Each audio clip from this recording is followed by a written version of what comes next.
Welcome. This is the day after talking Duck sports. Except we are only going to talk loosely about Duck sports. We're going to talk about first, because I saw this and it could go toward a little bit of recruiting with Oregon, but Alabama, man. So Nick Saban retires. They hired DeBoer, and then they bring on their staff Ryan Grubb.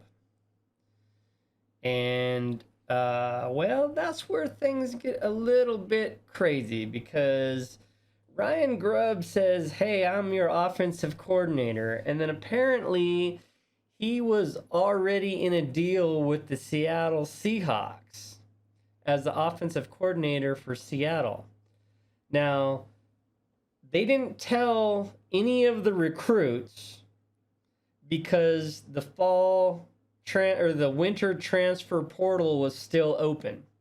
And so they lied to all the recruits and all of their current players to make sure that they wouldn't leave because their offensive coordinator left. Now that that window has closed, they're like, "Oh yeah, by the way, Ryan Grubb is going to Seattle. He's not your offensive coordinator, but I'm sorry, if you want to transfer now, you can't participate in spring drills or spring practices or spring camp with whatever school you're going to transfer to. Ha ha ha, you might as well stay here at Alabama." Now, how shady is that? And if you're a recruit or you're a current player, how is that going to make you feel that basically they lied to you to trap you in a situation? I mean, if you had no qualms about it before and you were just going to stay at Alabama regardless of the coach, it probably doesn't mean a whole lot to you. But if you were kind of on the fence and you were going to give this coaching staff just a little bit of leeway that you might stay, how does that alter your decision making now? Because if they're going to lie to you about this to trap you in, what else are they going to lie to you about? I can't imagine that you feel good as an Alabama player right now, knowing that the coaching staff lied straight to your face and kept it all a secret. Or maybe they told the players, but I can't imagine they told the players because there's no way that this wouldn't have broke by somebody if they told the players. So I'm going to have to assume that nobody knew other than Seattle and Alabama. And then that was it.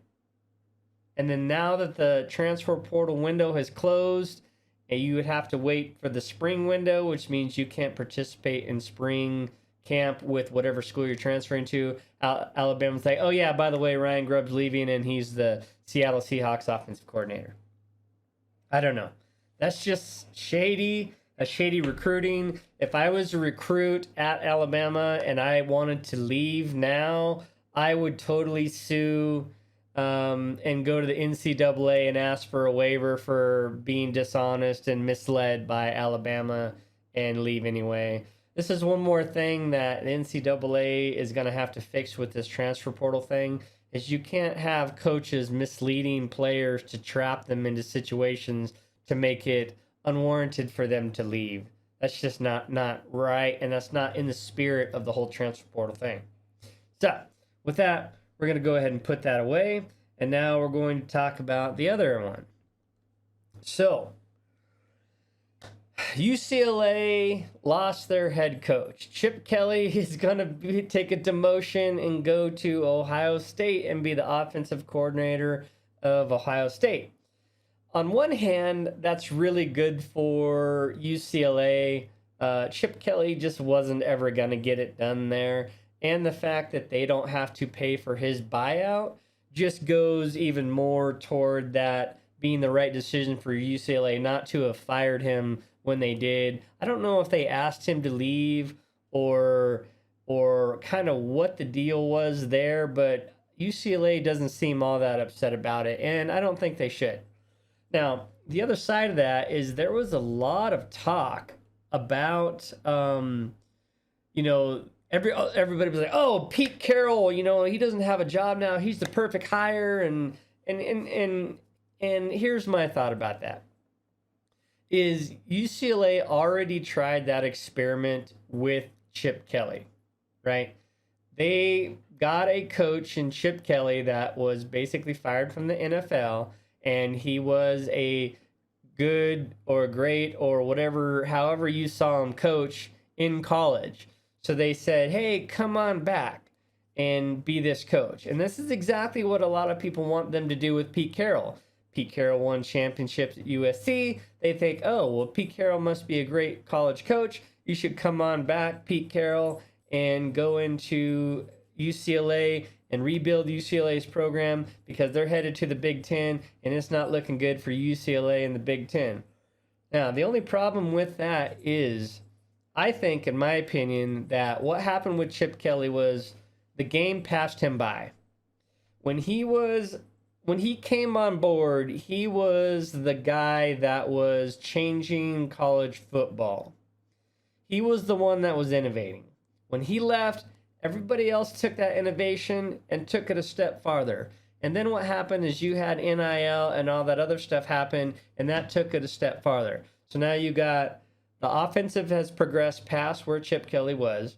You have the NIL deal money for the kids, and you have the transfer portal. The simple fact is Chip Kelly didn't like recruiting, and that's exactly kind of the problem with his program was he could never get the recruits he wanted, and they just couldn't build a strong enough program for UCLA to survive in the Pac-12. Yeah, you're going to the Big Ten, and that was just going to only make things worse for UCLA. But if you bring in Pete Carroll, sure, you may get that initial year or two of Pete Carroll, oh my God, it's Pete Carroll, let me go there. But I think the problem with Pete Carroll is just like UCLA, is I think the game has progressed farther than Pete Carroll. And I don't know that Pete Carroll wants to put in the time and the dedication it now takes to recruit, because it's basically a 24/7 thing, and you are out there for, 9 months of the year on the road, basically recruiting all the time. I'm not sure that's what Pete Carroll really wants to do, and you may end up in the same situation that you had with Chip Kelly is, sure, he'll coach the kids that are there. He's never really going to go out and get you a top 10 recruiting class. And then what's going to happen is you're just always going to be on that underside of the talent. And that's a big deal. When Pete Carroll was at USC and it was the old school recruiting, there was some things about him paying players. Reggie Bush got in trouble, blah, blah, blah, blah, blah, whatever happened there. But he had some super big-time recruits. And I don't know that in this current environment, that's what Pete Carroll can do for you now. So, enough about Pete Carroll. Now, what we're going to get into now is who everybody thinks is Chip Kelly's replacement. And a lot of people are looking at PJ Fleck as a potential candidate, but I don't know that that's entirely really the direction UCLA wants to go, because PJ Fleck at Minnesota, who has been in the Big Ten, only has a 29-32 record, and I'm not sure that's what UCLA is shooting for. I know a lot of people are going to say, but yeah, UCLA is UCLA, and they can get a lot better recruits than Minnesota, and maybe they can, maybe they can't. It's one of those things that we don't truly know what the transition to the Big Ten is and how it's going to affect everything that's going on. So I'm not 100% sure that that's the greatest idea either. So there you go with that. I'm not really sure that Pete Carroll or PJ Fleck are the right ones. We'll look at some other options that people have posted out there. There's the Pete Carroll. We got Ryan Grubb, but he's not going from offensive coordinator of Seattle Seahawks to the head coach of Alabama. I'm not sure that's the step he wants to take. I'm sure he's looking for a head coaching job in the NFL if he can do a good job. You got Jamie Chadwell from Liberty. They got pasted by Oregon. I'm not sure if that's the route you want to take, but I mean, he has done a great job at Liberty, and who knows what he could do with some better recruits. It'd be interesting to see. So that's a possibility, but I don't know. Then you got Barry Odom at UNLV. Um, he's doing okay, but again, like these aren't the super successful guys that I think that they want to be looking at. And then they have, like I said, PJ Fleck, and his under 500 record in the Big Ten wouldn't make me excited if I was UCLA about that hire. So I don't know who they're going to go after. It's kind of late in the coaching carousel to find a coach. So that kind of whole thing is a little strange, right? Is the timing sucks for UCLA because the coaching carousel has run its round and slowed down. Now you got to go out there and try to find a coach who's currently been on the recruiting trail for whatever school that they were actually at now and see if they want to be a head coach. But there's always those people that want to take that step up and move up.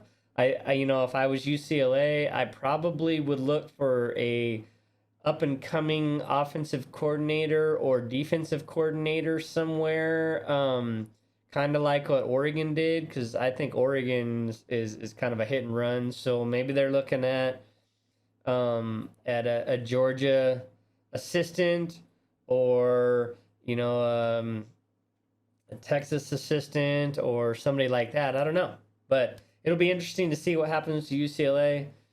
Because as of right now, they are in their knee deep in whatever's going to happen right in the middle of the transition to going to the Big Ten. But yeah, so I don't know. What do you think? Who do you think UCLA should go after? And do you think Alabama should be punished for their dirty move? Or do you think the recruits should be released if they want to be released from Alabama because of that dirty move of them lying? So I don't know. Let me know what you think. But with that, we're out of here. Much love all.